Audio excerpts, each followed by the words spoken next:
Hey, Real Life Church, it's Pastor Jim. As you know, we like to share stories from the congregation of people's experience of faith. And today, Susan Vander Molen is here because she shared a story with me recently that was really good. And I wanted you to just kind of share it with everybody else.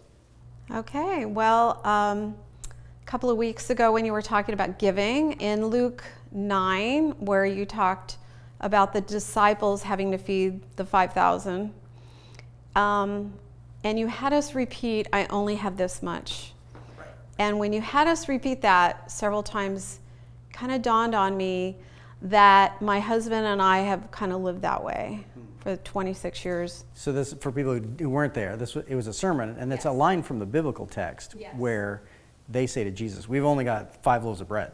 And we repeat it over and over again, I have only. Yes, that's right. I've said that to myself many times, that I only have this much, so how can I give? How can I tithe? How can I give money when we have our own business? We don't have a paycheck. I do real estate. We do estate liquidations, so we don't have a regular paycheck. And how are we going to make our house payment? How are we going to pay our bills?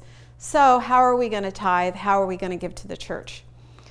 And a few years ago, my husband was diagnosed with a serious health problem. And I said to myself, I've got to lay it all out on the line. I have to give it all to God, everything. The money, everything to God. And so I felt compelled to give money to the church. And I did. And after that, our business started flourishing. Even through a pandemic, we became the busiest we've ever been in 26 years. My real estate business took off. And then I got to the point where I couldn't wait to give money. Like once I got a paycheck, I wanted to give money to the church. So you had an experience of generosity and then sort of God undergirding that and going, and you can trust me with things like that. Yes, exactly.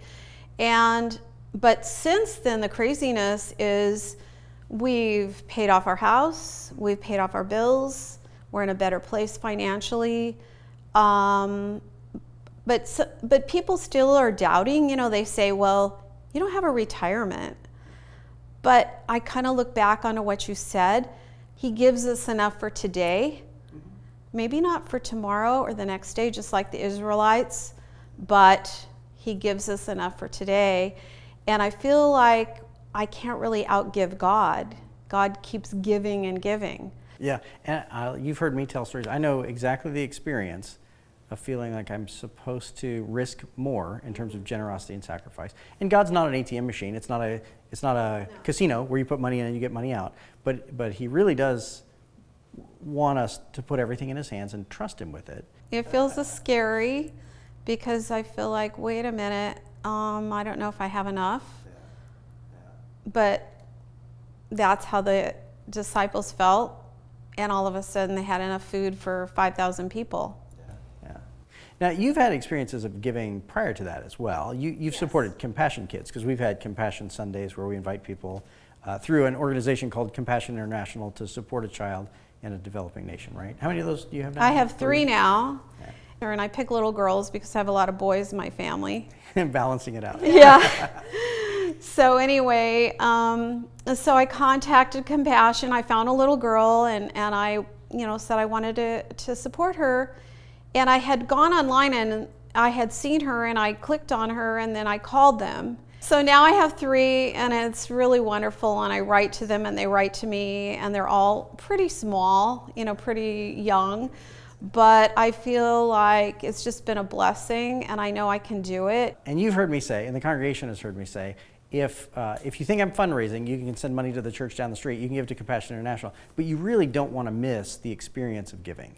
And I know it's a scary thing, especially if you've never done it before. If somebody's just new to the world of the church or new to charitable giving, it can be an intimidating thing. I've had the chance to stand up front. What would you say to somebody who's considering it for the first time?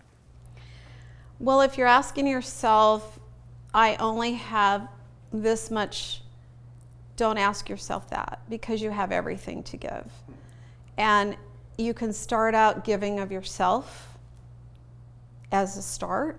You could start doing that, volunteering, giving of yourself and thinking of that as a tithe in a way.